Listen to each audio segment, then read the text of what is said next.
Hey guys, welcome to Study with Fascination. This is Class 10 Science Olympiad Chapter 6 Life Processes Part 3. This is question number first. The given figure shows the pathway of nerve impulse in a reflex section. Which part serves as a link between neurons? हमारे पास एक diagram है reflex section का. हमें बताना है कौन सा part link करता है न्यूरॉन्स को. सबसे पहले देखते हैं रिफ्लेक्स सेक्शन का मतलब. रिफ्लेक्स एक्शन हमारा होता है इनवॉलंटरी एंड इंस्टेंटेनियस. इसका ये मतलब है कि जो रिफ्लेक्स एक्शन होता है उसको हम कंट्रोल नहीं कर सकते और वो हमारा अचानक से होता है. फॉर एग्ज़ाम्पल, अगर हम किसी हॉट पेन को टच करेंगे अपने हैंड से तो जो हमारा हाथ है वो उससे अपने आप अलग हो जाएगा. ये जो एक्शन है ये है हमारा इनवॉलंटरी और इंस्टेंटेनियस, और इस एक्शन को हम कहते हैं रिफ्लेक्स एक्शन. रिफ्लेक्स एक्शन के अंदर जो हमारा मैसेज है वो हमारा ब्रेन तक नहीं जाता, बल्कि जो मैसेज है वो हमारा जाता है स्पाइनल कॉर्ड तक. उसके बाद वहाँ से वो दोबारा हमारी मसल्स के अंदर आता है. तो रिफ्लेक्स एक्शन के अंदर मैसेज हमारा ब्रेन तक नहीं जाता, क्योंकि अगर मैसेज हमारा ब्रेन तक जाएगा तो उसको बहुत टाइम लगेगा और इतने टाइम में जो हमारा हाथ है वो हमारा जल जाएगा. इसीलिए जो रिफ्लेक्स एक्शन है सिर्फ स्पाइनल कॉर्ड तक जाता है और वहाँ से वापस आता है. इसीलिए रिफ्लेक्स एक्शन होता है हमारा इनवॉलंटरी, क्योंकि जो मैसेज है वो ब्रेन तक नहीं जाता और हम उसको कंट्रोल नहीं कर सकते. तो सबसे पहले जो मैसेज है वो ट्रैवल करेगा एक्स के अंदर. ये है हमारी एक न्यूरॉन. इसके बाद मैसेज आएगा हमारा स्पाइनल कॉर्ड के अंदर. इसके अंदर हमारे पास है पार्ट जेड. इसका नाम होता है रिले न्यूरॉन. ये हमारी दो न्यूरॉन को जोड़ती है. तो रिले न्यूरॉन हमारी जोड़ेगी मोटर नर्व को. ये है हमारी मोटर न्यूरॉन जो कि है वाई से जो मैसेज है वो जाएगा मसल्स में, और जो मसल्स है वो हमारी एक्ट करेगी. तो सबसे पहले गया एक्स में, एक्स के बाद आया जेड में, उसके बाद आया वाई में और लास्ट में आया मसल्स में. हमसे पूछा गया है कौन सा पार्ट लिंक करता है दो न्यूरॉन्स को. तो हमारा आंसर है जेड. जो जेड है यानी कि रिले न्यूरॉन, ये दो न्यूरॉन्स को जोड़ती है. तो जो हमारा आंसर है वो है option number D, Z. This is question number 12. Study the given experiment setup. हमारे पास एक एक्सपेरिमेंट सेटअप है, हमें इसको स्टडी करके करेक्ट ऑप्शन चूज़ करना है.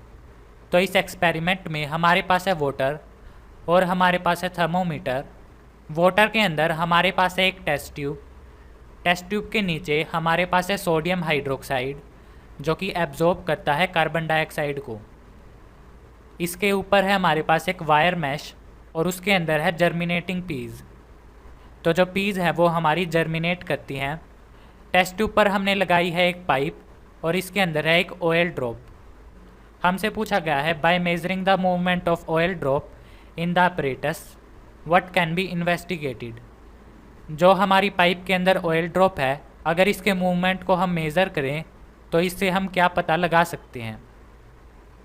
तो जो हमारी पीज हैं वो हमारी जर्मिनेटिंग है, यानी कि जो पीज हैं वो ऑक्सीजन को लेती हैं और कार्बन डाइऑक्साइड को रिलीज़ करती हैं. अब जो कार्बन डाइऑक्साइड हमारी रिलीज़ होगी वो हमारी एब्जॉर्ब हो जाएगी सोडियम हाइड्रोक्साइड में. तो कार्बन डाइऑक्साइड हमारी एब्जॉर्ब हो गई सोडियम हाइड्रोक्साइड में, और कुछ टाइम बाद जो ऑक्सीजन है टेस्ट ट्यूब के अंदर वो हमारी ख़त्म हो जाएगी. जो ऑक्सीजन है टेस्ट ट्यूब में वो हमारी फिनिश हो गई और कार्बन डाइऑक्साइड भी हमारी एब्जॉर्ब हो गई. तो टेस्ट ट्यूब के अंदर होगा वैक्यूम. वैक्यूम होने के कारण जो हमारी ऑयल ड्रॉप है वो टेस्ट ट्यूब की तरफ मूव करेगी, और जो इसका मूवमेंट है अगर उसको हम मेज़र करें उससे हम पता लगा सकते हैं कितनी ऑक्सीजन यूज़ हुई. तो इस क्वेश्चन का जो आंसर है वह है option number C, oxygen is use during germination. This is question number 13. Match column first with column second and select the correct option from the codes given below. हमें column first को match करना है column second से. सबसे पहले है calcitonin. जो calcitonin है ये है हमारा एक हार्मोन जो कि हमारा रिलीज़ होता है थायराइड ग्लैंड से. तो कैल्सीटोनिन हमारा रिलीज़ होता है थायराइड ग्लैंड से. कैल्सीटोनिन का फंक्शन होता है कैल्शियम और पोटाशियम के लेवल को रेगुलेट करना. तो कैल्सीटोनिन हमारा करता है रेगुलेट कैल्शियम और पोटाशियम को। नेक्स्ट है ऑप्शन नंबर बी, ग्लूकागोन। जो ग्लूकागोन है ये हमारा रिलीज़ होता है पैनक्रियाज से।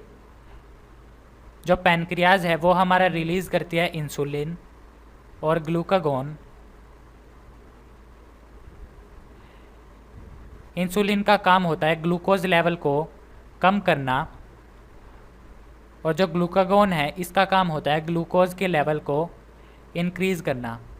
तो ये दोनों हमारे एक साथ काम करते हैं ग्लूकोज के लेवल को रेगुलेट करने के लिए। इसके बाद है सी, प्रोजेस्ट्रॉन। जो प्रोजेस्ट्रॉन है ये हमारा रिलीज़ होता है ओवरी के अंदर। प्रोजेस्ट्रॉन हमारा हेल्प करता है यूट्रस की लाइनिंग को ठीक होने में। तो प्रोजेस्ट्रॉन रिलीज़ होता है ओवरी से। इसके बाद है डी, कॉर्टिकॉइड्स। कॉर्टिकॉइड्स रिलीज़ होते हैं एड्रीनल ग्लैंड से। इनका काम होता है टेम्परेचर और स्ट्रेस को रेगुलेट करना। इसके बाद है फिफ्थ, प्रोलैक्टिन। प्रोलैक्टिन हमारा रिलीज़ होता है पिट्यूटरी ग्लैंड से। ये हमारा हेल्प करता है मैमल्स में मिल्क प्रोड्यूस करने के लिए। तो प्रोलैक्टिन का है हमारा pituitary gland.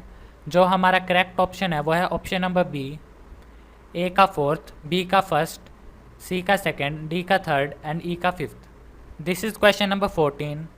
Given below are the events of photosynthesis. Identify which of the following is true and select the correct option. हमारे पास फोटोसिंथेसिस के इवेंट्स हैं, हमें बताना है कौन सा करेक्ट ऑप्शन है। सबसे पहले statement number 1, absorption of light energy by chlorophyll. ये स्टेटमेंट हमारी करेक्ट है। फोटोसिंथेसिस के अंदर जो लाइट एनर्जी है वो हमारी एब्जॉर्ब होती है क्लोरोफिल से। इसके बाद है second, conversion of light energy into chemical energy and splitting of carbon dioxide into carbohydrates and oxygen.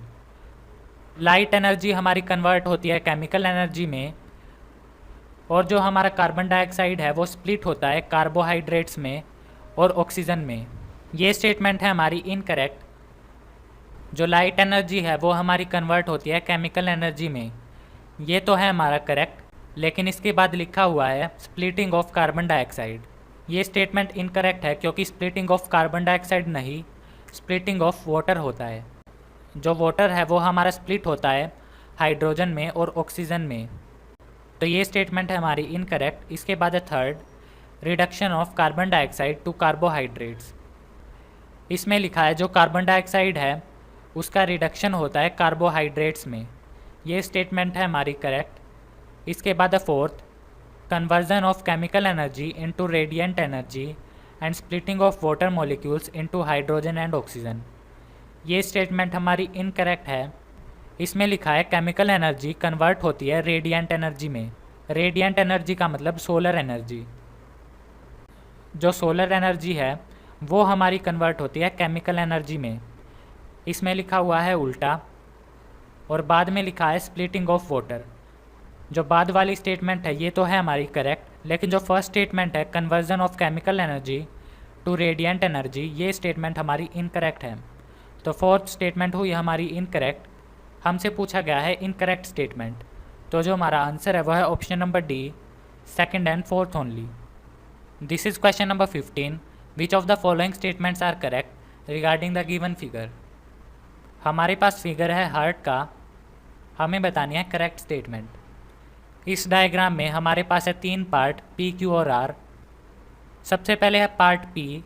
जो हमारा पार्ट पी है ये है हमारी ओर्टा। ये हमारी ब्लड को सेंड करती है बॉडी ऑर्गन्स के पास। इसके बाद जो पार्ट क्यू है ये है हमारी पल्मोनरी आर्टरी। ये हमारी सेंड करती है ब्लड को लंग्स के पास ताकि उनमें ऑक्सीजनेशन हो सके। लास्ट है हमारे पास आर। आर है हमारे पास वीना कावा। वीना कावा का काम होता है बॉडी ऑर्गन से हार्ट लेकर आना। तो सबसे पहली स्टेटमेंट है the parts labelled as Q and R carry blood having low oxygen concentration. जो पार्ट क्यू और आर हैं ये कैरी करते हैं ब्लड को जिसकी लो ऑक्सीजन कॉन्सेंट्रेशन है, यानी कि डीऑक्सीजनेटेड ब्लड। तो ये स्टेटमेंट है हमारी करेक्ट। सबसे पहले जो ब्लड है वो आता है वीना कावा के अंदर ऑर्गन से, और ये ब्लड हमारा डीऑक्सीजनेटेड है। इसके बाद ये ब्लड हमारा जाता है पल्मोनरी आर्टरी में, लंग्स के पास, जहाँ पर होता है इसका ऑक्सीजनेशन। तो ये स्टेटमेंट है हमारी करेक्ट। आर और क्यू ये दोनों हमारे डीऑक्सीजनेटेड ब्लड को कैरी करते हैं। इसके बाद है second, part labelled as P Q and R carry blood having low oxygen concentration. ये स्टेटमेंट है हमारी इनकरेक्ट। जो हमारा पार्ट पी है ये हमारा कैरी करता है ऑक्सीजन रिच ब्लड। इसके बाद statement number 3, the blood flows out of the heart through blood vessel Q when ventricle contracts. जब हमारी वेंट्रिकल कॉन्ट्रैक्ट करती है तो ब्लड हमारा पास होता है हार्ट से बाहर थ्रू वेसल क्यू। वेंट्रिकल के कॉन्ट्रैक्ट करने से जो ब्लड है वो हमारा पास होता है क्यू के अंदर। इसके बाद fourth, the blood is flowing out of the heart through blood vessel Q when atria contract. जब हमारी एट्रिया कॉन्ट्रैक्ट करती है तो ब्लड हमारा क्यू के अंदर पास होता है। ये स्टेटमेंट है हमारी इनकरेक्ट। जब एट्रिया कॉन्ट्रैक्ट होगी तो ब्लड हमारा एट्रिया से वेंट्रिकल की तरफ मूव करेगा, ना कि ब्लड वेसल के अंदर मूव करेगा। तो ये स्टेटमेंट है इनकरेक्ट। हमसे पूछा गया है करेक्ट स्टेटमेंट, तो जो हमारा आंसर है वो है option number D, first and third only.